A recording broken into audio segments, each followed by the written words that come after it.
Hi. Thank you for the shout out, Mark. I think this is Unlocked's first time here, although we have presented at Wild in Sydney. So he was giving a big shout out to women, which is great, and we love that. And there's a panel tomorrow about women in tech, which you guys should come to too. The one thing he didn't say that's a problem is both for the MC and me, sometimes when you're a girl, you forget that dresses don't have pockets and things, so you come to things like this and then you have to do the handheld mic because there's nowhere to put the ear thing. So I have to do this double-fisted clicker and mic. Anyway, I am new to Unlocked. I joined about 5 weeks ago, and so having been at Twitter most recently before, I can confirm Patrick's description of the 41 million tweets in the Philippines, which ties into what Mark was saying, which is that those tweets were about Aldub. Does anybody know about the show Aldub in the Philippines? And the wave and the behind-the-scenes love affair. And so that was quite amazing. That statistic is used a lot because that was more tweets than at the Super Bowl at the same time, so around the same time of year. So it was pretty impressive how much the Filipinos, A, spend on social media and how much they engage with it and how much it's about local content. So moving on to Unlocked. I joined Unlocked because it's this amazing proposition. It's a platform where people can turn the time they spend on their phones and watching ads on their phones into something they get back. So you heard a couple things already about what might happen in the future. And there's kind of a future vision utopia that's been talked about. There are a couple startups that I think haven't quite gotten off the ground yet because it's very complex. But actually, a lot of the companies that we looked up there with Patrick have made their money off of individual data, right?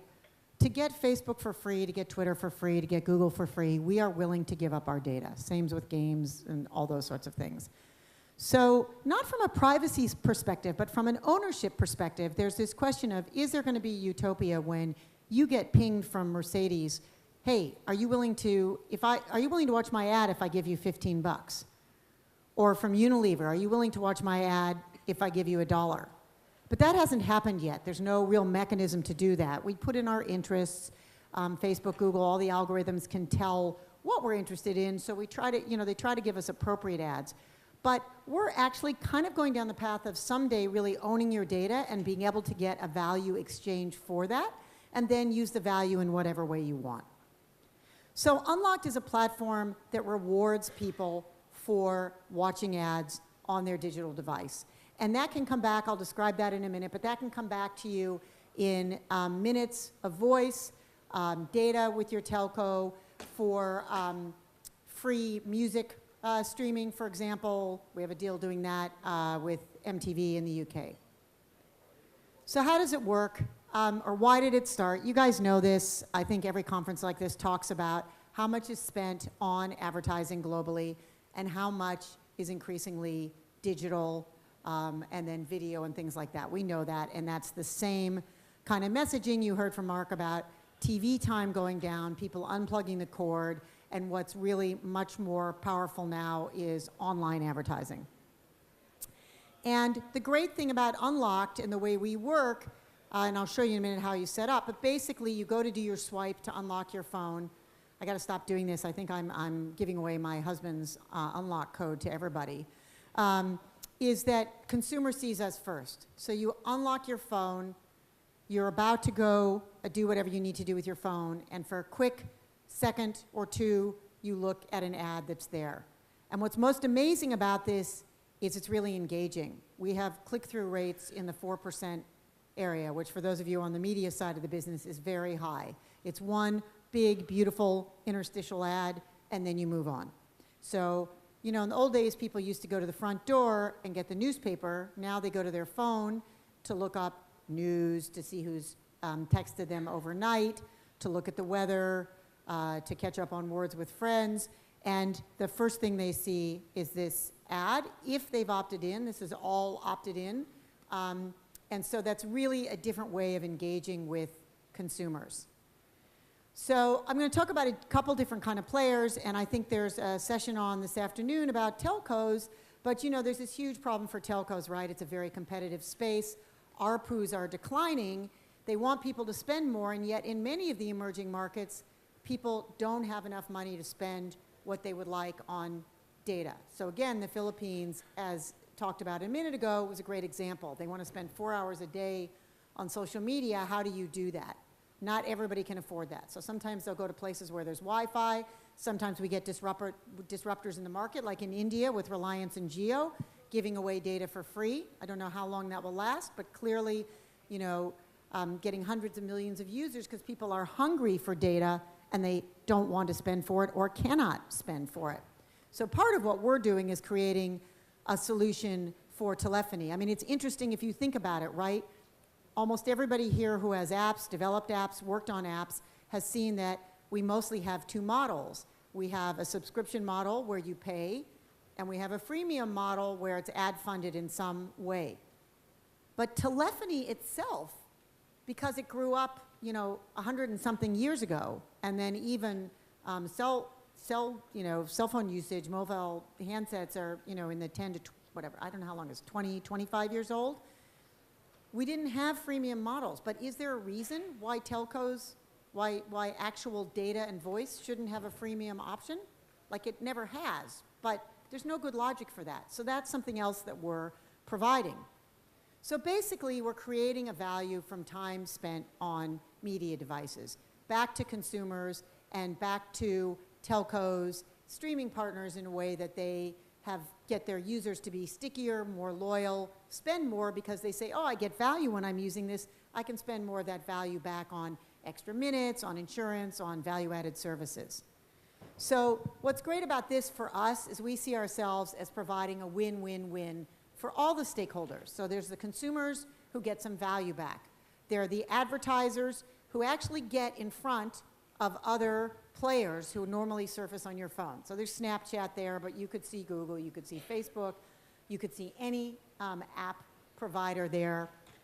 And then our partners, whether it be a telco, a streaming partner, actually get something back because their clients are getting money that they can then respend with them.